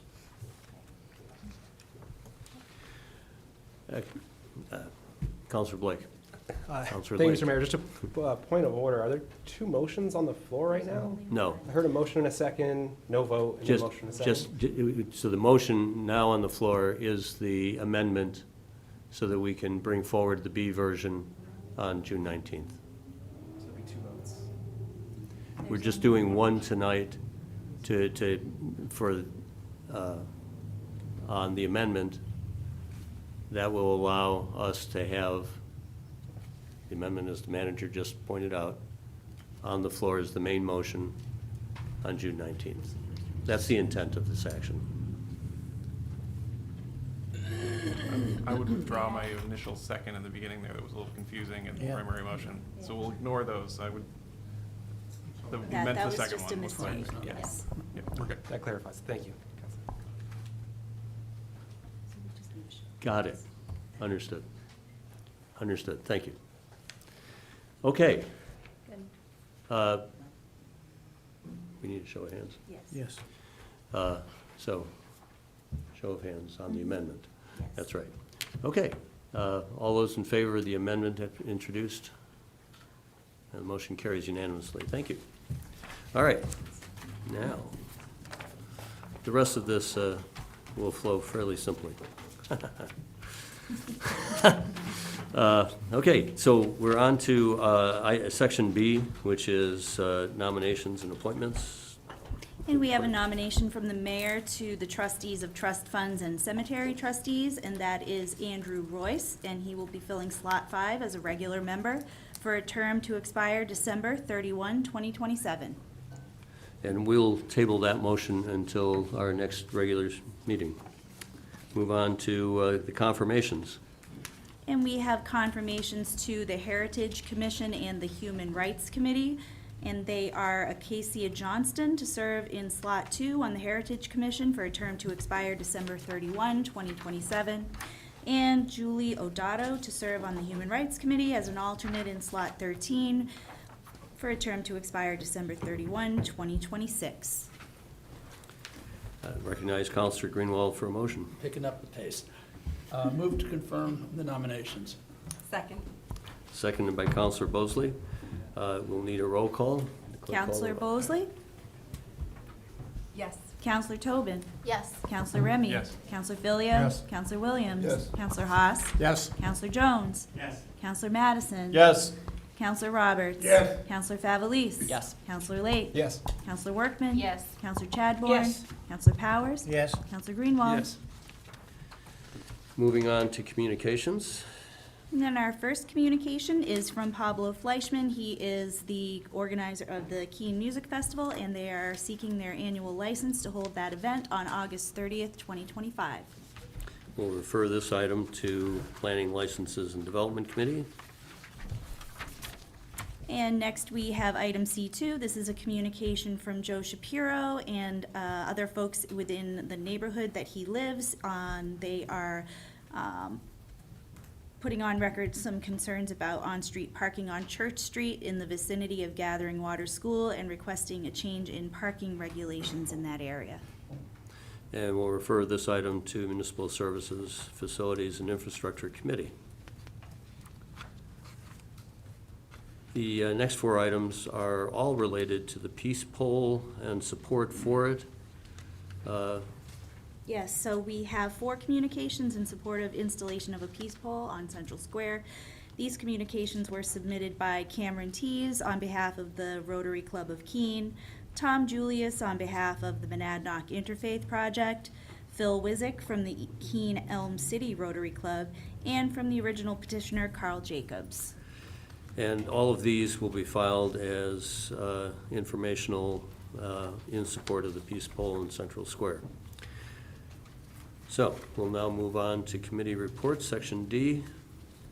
And our first committee report is from the Municipal Services, Facilities, and Infrastructure Committee, and it relates to the installation of a peace pole on Central Square. And on a vote of 4-0, the Municipal Services, Facilities, and Infrastructure Committee voted unanimously to recommend that the City Council move forward with a standalone peace pole in Central Square. I'd like to recognize Councilor Greenwald for a motion. Thank you, Your Honor. Move to carry out the intent of the committee report. Second. Seconded by Councilor Filio. Councilor Greenwald for the committee. Thank you. The group came to us requesting a peace pole be erected in Central Square. I'm sure you're all aware of that. That's why you're all here, and the main event of the evening.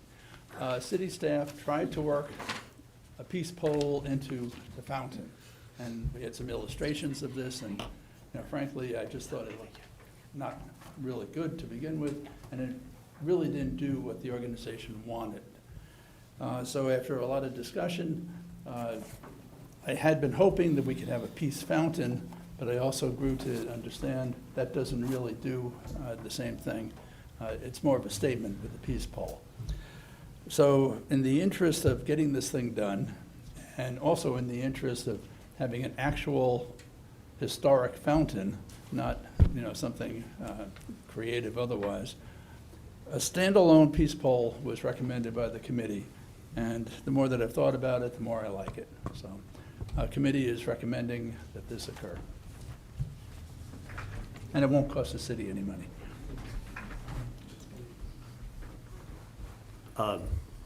Councilor Workman? Thank you, Your Honor. I just want to thank the petitioners for their patience while we debated this topic. I was not present for the MSFI meeting, but I just want to show my support for this. I believe it was Mr. Julius's letter that highlighted and tied in the reason why it should be placed at Central Square, and I really appreciated that because that was something that I was kind of struggling with. I would have probably voted yes for it no matter what, but I appreciated that explanation. Thank you. Any further comments from councilors? We won't be taking testimony tonight.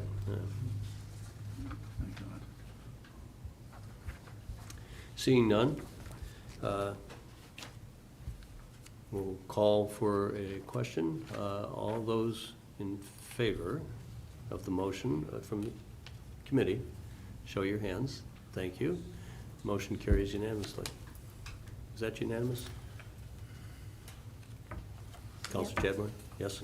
Oh, yeah, I did put my hand Yeah, up. my scan was not quick enough. Okay, moving on. Congratulations, folks.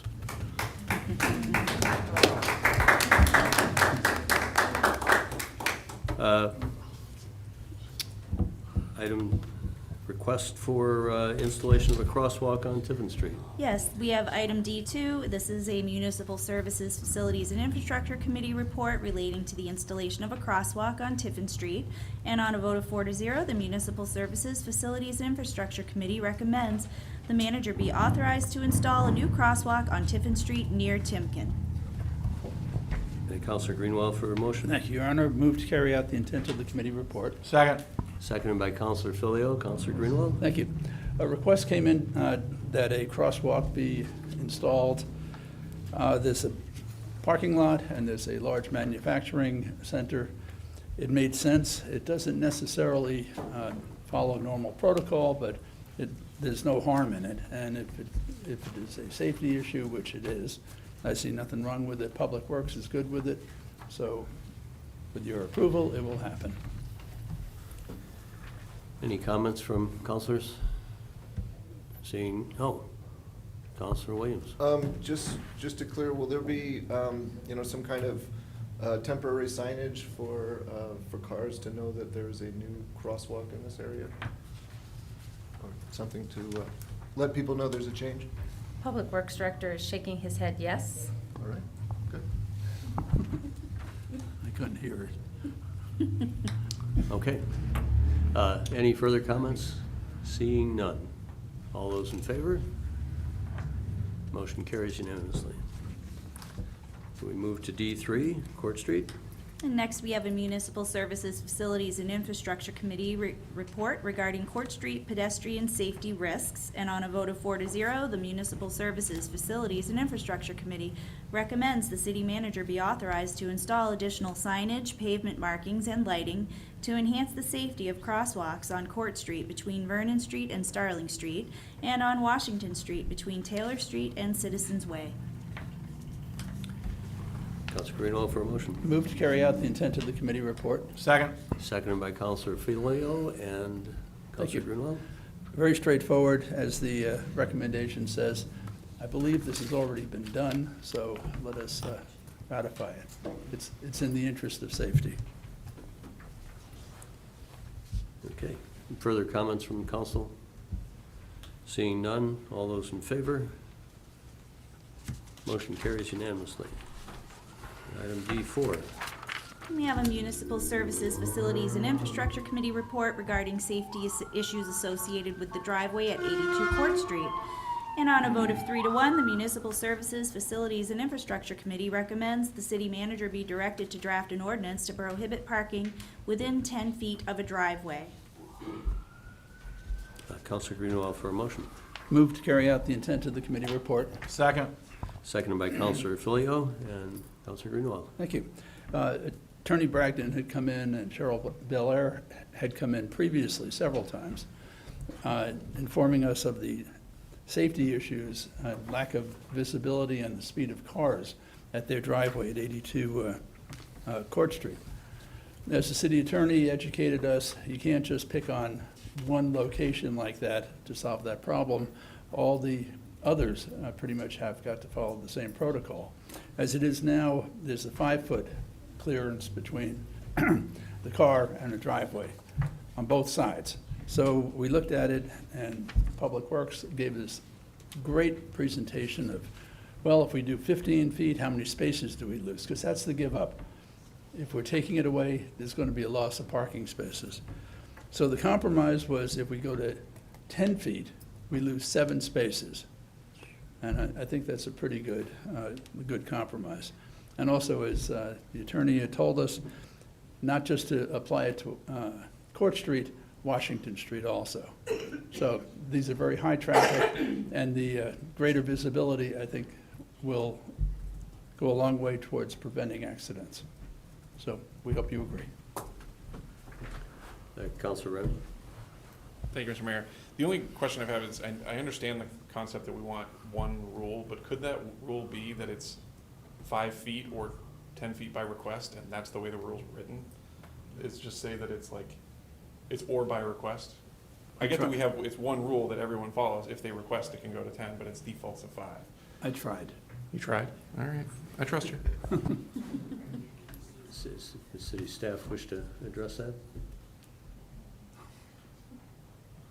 I don't really want to go down different hypotheticals for the rule right now. We had given the guidance that it's important to be consistent, because when we start getting too customized per property, that starts going away from the immunities that we have for a discretionary function. So even potentially building in that type of customization into a rule, I think would risk getting there. I think that the way that the committee had reached a solution here was a good compromise. Counselor Tobin? Thank you.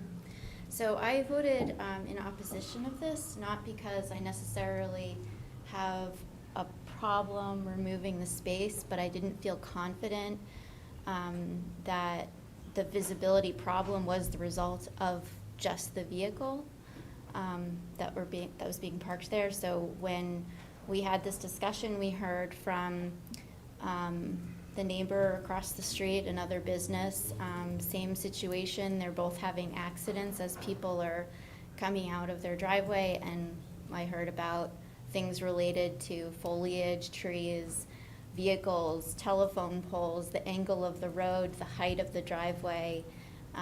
And looking at it, I just didn't feel confident that it was the parking space itself. So I would have preferred a more broader approach on just going there, looking at the actual visibility and how much the parking space is the problem, just kind of changing the amount of space by a driveway. I don't think necessarily would help, but that would be my perspective. Counselor Madison, Counselor Filio, then we got this side of the room. Thank you, Your Honor. Just a quick clarifying question. Would this hypothetical ordinance be restricted to just Court Street and Washington Street, or would this be a citywide thing? City Attorney, want to address it? So at the committee, they actually decided that this would not apply to residential neighborhoods. And so this would be for streets that are like Washington Street and Court Street and not neighborhoods. Okay, thank you. A couple of questions over here. And Counselor Workman? Thank you, Your Honor. Where I was not present at MSFI, I just want to state that, again, the petitioner has come forward many times to our committee. So I appreciate that we're taking some action to mitigate this problem. As Councilor Tobin said, there's many different factors involved, but if we can mitigate at least one of those factors, I think it's worth it for public safety. And I've said it at a previous MSFI meeting, but we have to consider public safety over parking. So I'm glad my fellow committee members saw that. And just to remind folks, at MSFI, we have heard of this pedestrian safety issue many times, and issues with driveways, also on Marlborough Street. So it's impacting many different places too. So I'll support this one, but I think we need to continue to look at our parking and our ordinance around this. Thank you. Yes. Counselor Lake? Thank you, Mr. Mayor. I just want to say I generally approve of the additional safety measures that we can take on Court Street. I've been going up and down Court Street my whole life. I know how difficult it can be to get out of not just driveways there, but streets as well. So any additional safety options we can add is great. But I do slightly actually oppose the motion tonight, slightly on a procedural ground of the ordinance is already vague, right? And so the executive branch is already interpreting this to be 5 feet. I don't see any reason why they couldn't, if it's the consensus of the council, to reinterpret that to be 10 feet or whatever other safety measure that they need to go with. They could do that tomorrow rather than having to take the time to draft a new ordinance and have that come back to council, have that go back to committee. We continue to debate specifics of that ordinance. Unless the city manager is highly opposed to this new 10-foot potential adjustment, or if the city engineer or the public works director are opposed to it, if they're on board, I say just let's adjust the rules that we have and reinterpret it to be 10 feet.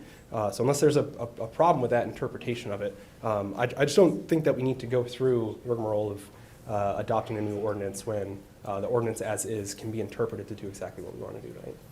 So again, I appreciate the idea of let's increase some safety there. I'd be on board to move it to 10 feet and have the rule change there. Thank you. I'll let manager, attorney address the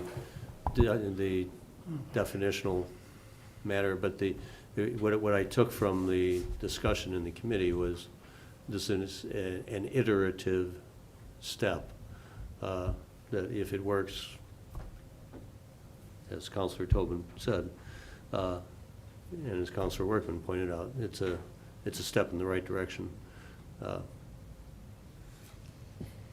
So I'm going to give a shot and take a shot at this, but I may need the help of the Public Works Director. So we follow the manual on uniform traffic MUTCD code. And when we vary from that manual, there's usually an identified reason for it. So, and typically you would do something like a traffic study or something to justify varying from that manual. So while I do think that that we have some leeway, and you're absolutely right, it's not specifically in there, that's my take on it, but Public Works Director. Thank you, Elizabeth, and thank you, Mr. Mayor. Don Lucio, Public Works Director, and as much as it warms my heart to hear you mention the manual on uniform traffic control devices, that manual doesn't actually address the issue of the distance from the driveway to a parking stall. It does address areas like in front of sidewalks and those sorts of things. So you're not far off.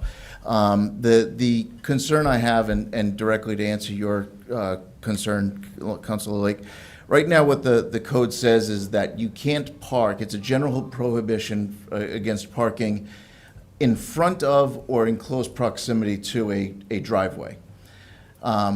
That's ambiguous, and that kind of makes me itch on its just by itself, right? Because what is close proximity? What means close proximity to me might mean something different to you. I think that would get even more confusing if we had different definitions of close proximity for different zones within the city. So where we talked at the committee that this would be applicable to non-residential zones, I think it's been very difficult for the Keene PD to say, oh, he's parked within 5 feet, but this is a residential zone, so that's okay. Oh, this is a different zone. Now I've got to measure 10 feet. I'm a big believer in having a well-defined rule and having it be clear rather than sort of strategic ambiguity. That's a good phrase. Councilor Filio. Thank you. Yeah, this isn't a cure-all, fix-all by any stretch of the imagination, but there's a reason this came back there, Mr. White, twice now. It's circled around us twice, and we talked about this ad nauseum, it's like nailing Jell-O to a wall, and hoping it would stick. What you brought up, Councilor Lake, was brought up at the committee meeting. We went around pretty much every avenue we could trying to figure out how we do this legally and make it safely. From the Public Works Director, City Attorney, City Manager. What sounded simple isn't simple. So we finally we went from 5 feet to 10 feet. It doubles the safety parameter. Fix all, cure all, no, but it makes Washington Street and Court Street a heck of a lot safer. And the people that came in and petitioned for us, although not perfect, are content with this. So I hope the council will vote unanimously on this. We put a lot of work into what seems to be a small piece of work here. It wasn't small. Yeah. And just as a clarification, that's over 2 calendar years that these came in. Yeah, thank you. Councilor Fablese. Thank you, Mr. Mayor. Just real briefly to reiterate Councilor Filio's point and just to call out some of the other options that were discussed in addition to those that have been raised tonight. We talked about could we put parking meters there and try and deter some of the parking that way, and that was not an option we wanted to go with. I raised the question, could we put up a sign that says compact car parking only, and there was, we weren't sure if we could do that and enforce it. So this isn't something that we've arrived at kind of on a whim. There was extended discussion about this. I like the nailing Jello to the wall. I haven't heard that one in quite some time, so I'm gonna have to find a way to work that into our discussion at the next meeting. But I am gonna vote in support of this. I think Councilor Lake certainly gave me something to think about, but I don't think that doing nothing here is an option based on the feedback from city staff. And again, to Councilor Workman's point, this is a safety issue, and it's a safety issue that has continued to come up for the committee. Okay, seeing no further hands up, call for a vote. All those in favor of the committee report? And that motion does carry, no. All those opposed? We have a 14-1 vote. Thank you. Okay, we move on to accepting the informational report. If there are no questions, we'll file item D6 on downtown infrastructure as informational. And we move to and to D7 as well. No, D7. So we had two informational reports. Oh, I'm sorry, both related D5. to downtown. And D5 Yes. will also be filed as informational. That's a request for audio data cables in the downtown infrastructure project, and that too is being filed as informational at this time. So, okay, we move on to D7 and recognize the clerk for reading of the motion. Sure. We have a Finance, Organization, and Personnel Committee report related to a application for 79E Community Revitalization Tax Relief for 34 Court Street LLC. And on a vote of 4-0, the Finance, Organization, and Personnel Committee recommends that the structure proposed for redevelopment located at 34 Court Street is a qualifying structure as defined by RSA 79E, that the structure is not within a currently defined tax increment financing district. The structure is not a residential property subject to an election for tax assessment relief under the Low-Income Housing Tax Credit Program of RSA 75-1A, that the proposed rehabilitation cost estimates exceed the threshold amount of $75,000 and constitutes a substantial rehabilitation, that the proposed rehabilitation provides the following public benefits as required by Resolution R 2018-33. One, it enhances the economic vitality of downtown areas. Two, enhances and improves the structure that is culturally or historically important on a local, regional, state, or national level. Three, promotes the preservation and reuse of existing building stock. Four, it promotes the efficient design, safety, and a greater sense of community in a manner consistent with the Keene Comprehensive Master Plan. And five, it will add to the city's employment base by creating at least one new full-time job in Keene's downtown area. Therefore, the committee recommends that the application for property tax relief on any assessed tax increment resulting from substantial rehabilitation of the qualifying structure be granted for a period of 5 years, beginning with a substantial rehabilitation as determined by the city's Community Development Department, and conditioned upon the property owner granting to the city at the time of substantial completion a covenant ensuring that the structure shall be maintained and used in a manner that furthers the public benefits for the period of the tax relief to be recorded at the Cheshire County Registry of Deeds at the expense of the property owner. Councilor Powers for a motion. Thank you, Your Honor. Move to carry out the intent of the committee report. Second. Seconded by Councilor Remy. Councilor Powers. So this project has come to us a couple times in the recent time, and of course, several years back, the original project to this building on Court Street. And the 79E Community Revitalization Plan is really centered around state law and our desire to improve our facilities and everything that's around the city. And this is the way for many businesses to be able to do this. Without this relief that's provided for in the statute, many would not be able to do the extent and the scope of the projects that are going on. This one is consistent with other projects throughout the city. It's the second stage of his already approved project.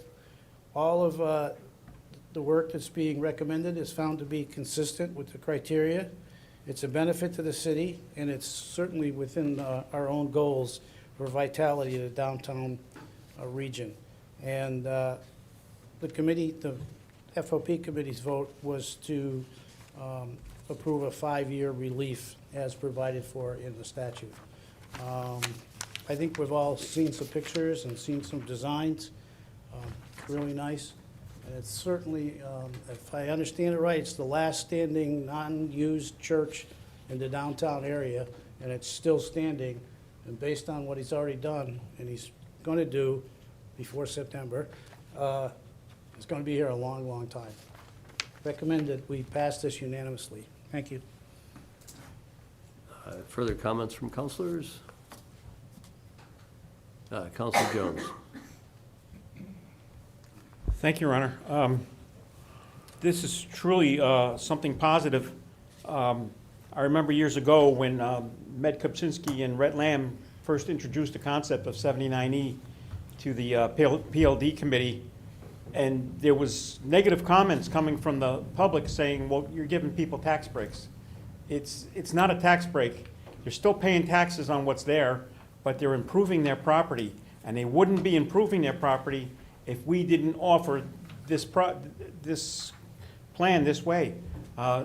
This is truly what 79E is all about, and thank you, Mr. Luce, for making it work. I'm very proud of this project.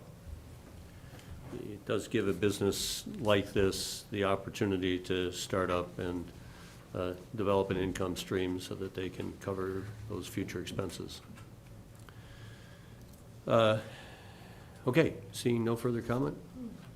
Show of hands, all in favor? This motion carries unanimously. I just wanted to say before, for the minute taker, Councilor Madison joined us about 5 minutes into our meeting tonight, and should be so recorded as present. Okay. Moving on to, we're going to pull forward item K1 at this time. So we've got two recommendations that have to do with engineering contracts, and before we can act on the engineering contracts, we have a funding question. So if you can dig in your packets and find K1 item, and I'd like to, if there's no objection to that action, I'd then like to ask the clerk to read the motion. Yes, we have a Finance, Organization, and Personnel Committee report relative to resolution. Can you turn on your microphone, please? That's the first time tonight. All right, so we have a Finance, Organization, and Personnel Committee report relative to Resolution R 2025-22 relating to the appropriation of funds for the Beaver Street Bridge and Spring Street Bridge load rating study. And on a vote of 4-0, the Finance, Organization, and Personnel Committee recommends adoption of Resolution R 2025-22. And we have Resolution R 2025-22 before us relating to appropriations for the Beaver Street and Spring Street Bridge load rating study. I'd like to recognize Councilor Powers for a motion. Thank you, Your Honor. I move to carry out, or move for the adoption of Resolution 2025-22. Second. Seconded by Councilor Remy. Councilor Powers? What we're voting on here is the sum of $25,000, and this money is already approved in our budget. It's already in our programming, but we need to move it around to address the two items we're going to talk to in a minute. But you can't pass the other one without the funds being in the right place. So essentially, this funding is going to help us address the issues we have with a couple of street bridges going right up here along Beaver Street and the Spring Street. Okay. And we didn't have them on our list in the same order, so we're now moving it around. Okay, any questions on this allocation? We'll need a roll call on the funding motion. Yes, Counselor Bosley. Yes.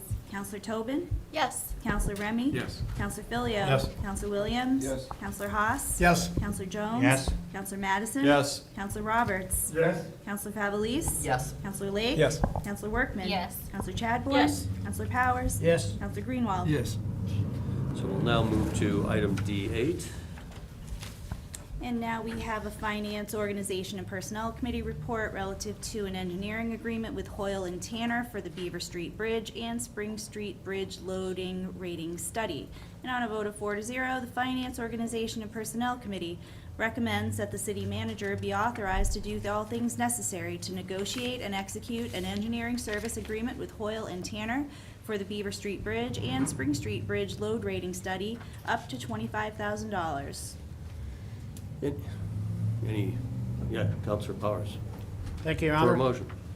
Move to carry out the intent of the committee report. Second. Seconded by Counselor Remy. Counselor Powers? So, well, here we have the real answer. We've got 3 bridges that we're looking at. One is sort of under construction up at George Street in the boat there to get taken care of. The other 2, Beaver Street and Spring Street, have been looked at by the state, and there's question as to their ability to carry the loads over those for any period of time in the future without us being able to do something. The state's fairly specific when they get to this. They go, we're gonna close it if you don't do something. So what do we do? Well, the first thing I suppose that an engineer would say is, what can it carry? And not a wise idea for us as a government entity to just pick, 20,000 pounds, that's good, we'll post it as that. So we really need this engineering study done. So we selected an engineering firm, Hoyle and Tanner, well-known, done a lot of work for us, and they'll be able to do this project fairly quickly and give us some recommendations so the next steps that are gonna have to be taken will be taken. So it's a $25,000 study. They'll look at both of them and make a recommendation to us for posting it, and then probably give us some recommendations on some interim repairs because we don't have the money to deal with it right away. And again, this all revolves around state projects, and we're following state procedures and regulations to make sure we do it the right way. Thank you. Any questions, comments? This is a show of hands. All those in favor? Motion carries unanimously. We can take items D9 and D10 together. There are engineering agreements with the same company.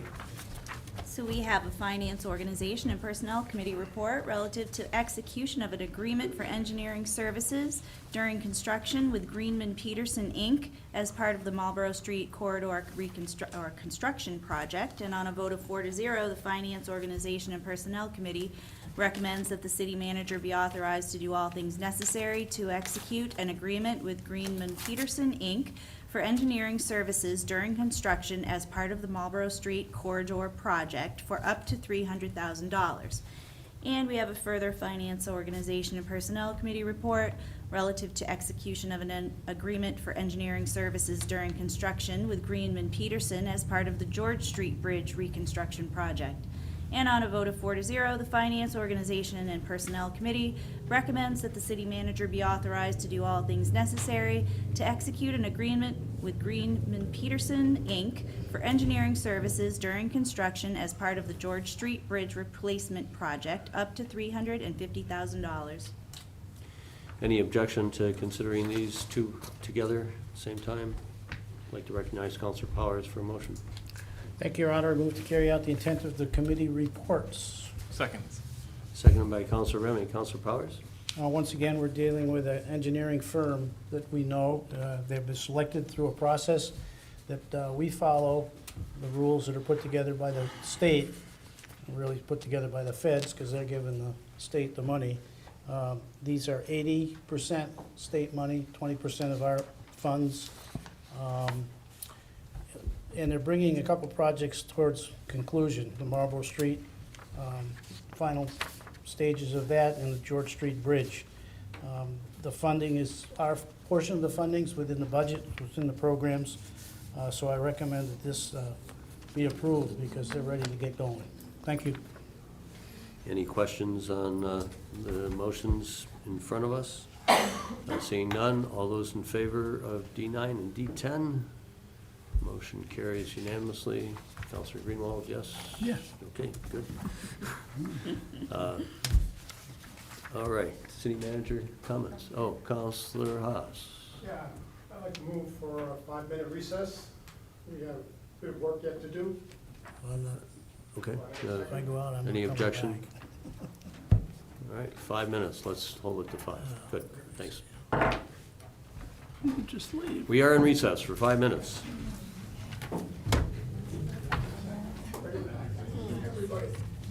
Time for a What, stretch. did your watch just say it's time to stand?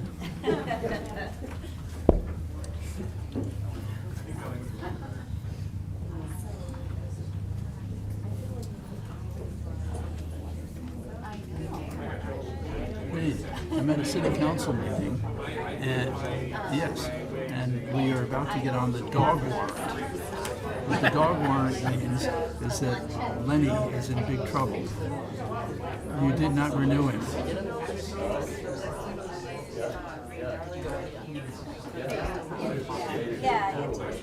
Okay, well, they may come and pick him up. Yeah.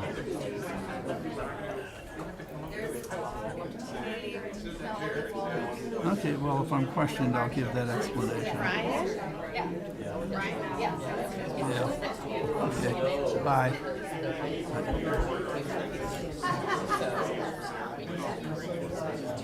Yes, I know that, yes.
Manager for her report. This is going to be really quick. So I just want to recognize the Community Development Department team for the work that they've done on the master planning process, and specifically Mary Bruner, our senior planner. They have just done a great job with that. It was a process that began all the way back in January 2024. I also want to recognize our finance department and specifically our finance director for the great work that she has done in the very short amount of time with our budget and working through the audit and all sorts of things that she's had thrown at her. She's done a fabulous job. And the work of all of our departments, who they make my job much easier because they put forward a budget that weighs both policies and the economic realities of our community, and I greatly appreciate that. And then lastly, Councilor Workman asked me to just mention a little bit about the Juneteenth celebration coming up. So there are several activities, and if you want the specifics, go to Juneteenth 2025. There's a website with everything on there. But there's the Freedom Trail is back and open for self-guided tours starting on Thursday, June 12th. There's 2 film screenings, Wednesday, June 11th at 6 p.m. at the showroom, and Saturday, June 14th. There's some activities at Birdie's. And then also there's a musical performance on Thursday, June 19th at 5 p.m. at Central Square. So lots of activities. I encourage you to take a look at that website. Thank you. Right. Sponsored by and organized by the city's Human Rights Committee. So, yeah, congratulations to them for bringing forward another very interesting program. Councilor Favelis. Thank you, Mr. Mayor. Just really quickly, a question for the city manager about a legislative topic that's come up in the past around ambulance billing and reimbursement rates. I understand that a compromise has been reached in Concord. I could not remember if it was a number the number we wanted or the one that we didn't. It was, in fact, the number we wanted, yes. Thank you. Yeah, 325%. That's great. It beats the 200 number that That's was out great, there. yes. Yeah. Okay, we're moving on to item F, warrants for unlicensed dogs. Yes, this is from the city clerk's office, and we are presenting the list of unlicensed dogs, and the recommendation is that this list be referred to the Planning, Licenses, and Development Committee for their review and a recommendation regarding issuance of fines pursuant to RSA 466-14. And we will refer that to the PLD committee. Has there been notice Oh, yes. of late non-payment? We'll Okay. go through that Yeah. at the meeting. Okay, Yes. public is hereby noted. Please see the city clerk's office. If you have not paid or licensed your dog for this year. All right, every town goes through this. All right, so that's referred to the PLD committee. Next. And next, we have a memorandum from the finance director, and this is relative to acceptance of a donation. And the recommendation is that the city council accept the donation in the amount of $2,000 as noted, and that the city manager be authorized to use the donation in the manner specified by the donor. Councilor Powers? Thank you, Your Honor. I would like to make a motion to accept this donation. Second. Seconded by Councilor Remy. Councilor Powers? So, I know these folks. They've both blessed us, unfortunately. And this is a great honor that they're going to have a place, two seats. And I can just envision these 2 seats. And Pam and the boys are all here. And Pat's over here. And she's counseling them as to what they should be doing. And Kevin, who's left us unfortunately, will be pointing back, and he was the only one that could get away with doing that. This is a great honor to some people that spent a lot of time in this community, working for the community, and we accept these funds, and I'm sure that Andy will see that those benches get done real quick so everybody can enjoy it this summer. Please vote for this. Nicely done, Counselor. Any questions? All those in favor of accepting the donations? Motion carries unanimously. Thank you. All right, move on to reports from boards and commissions. And we have a memorandum from the chair of the Heritage Commission, and they are requesting the city's support for a 250th Independence Day celebration that would be held July 4th, 2026. We'll refer this to Finance Organization and Personnel Committee. They meet this coming Thursday. Just like to introduce the new chair of the city's Heritage Commission, Molly Ellis. Molly, we just want, and thanks for stepping up to take on the role and for suggesting further consideration by the city to be a partner in a 250th Independence Day celebration in Keene. And to those people who have been prompting the city to take this up, do recognize that that'll be before the Finance Organization Personnel Committee at their coming meeting this Thursday at 6 p.m. Okay, moving on. We have a more time report, and for a requested installation of a sculpture at Russell Park, more time is granted. Very good. And move on to ordinances for first reading.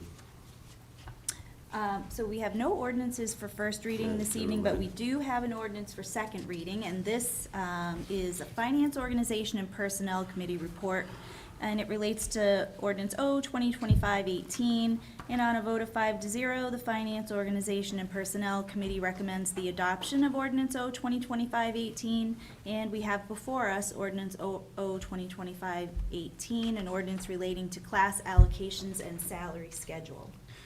And for no other reason than this is going to be considered with the operating budget resolution, we'll table this motion until our next meeting. Okay, moving on. We have item K2, K2 needs a motion.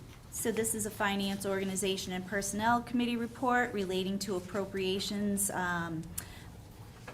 designated by R 2025-23, and on a vote of 4-0, the Finance Organization and Personnel Committee recommends adoption of Resolution R 2025-23, and we have before us Resolution R 2025-23, a resolution relating to the appropriation of funds for the transfer station paving project.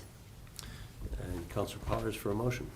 Thank you, Your Honor. I move for the adoption of Resolution 2025-23. Second. Seconded by Councilor Remy. Councilor Powers for the committee. This is a much-needed and well-designed improvement at the transfer center for paving work. And it's gone out to bid.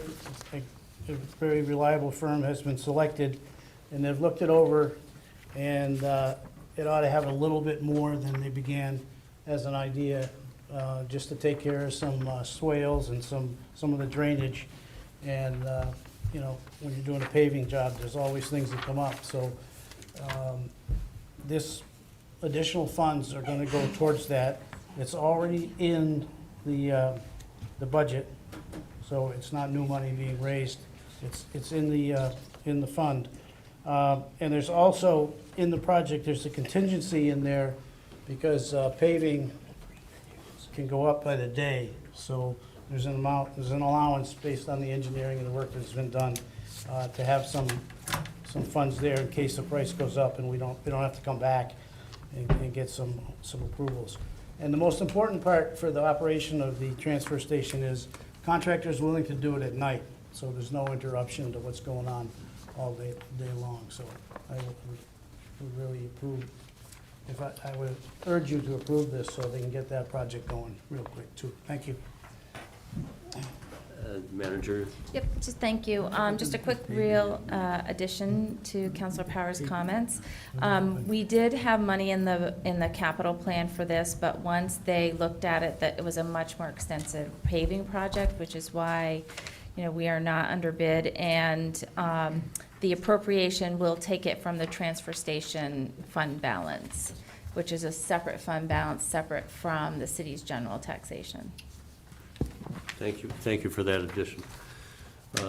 Questions from council? Seeing none, this will take a roll call. Counselor Bosley?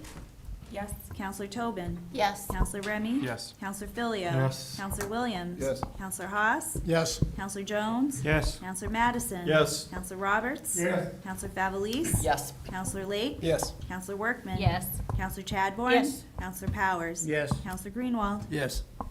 Motion carries unanimously. One last motion.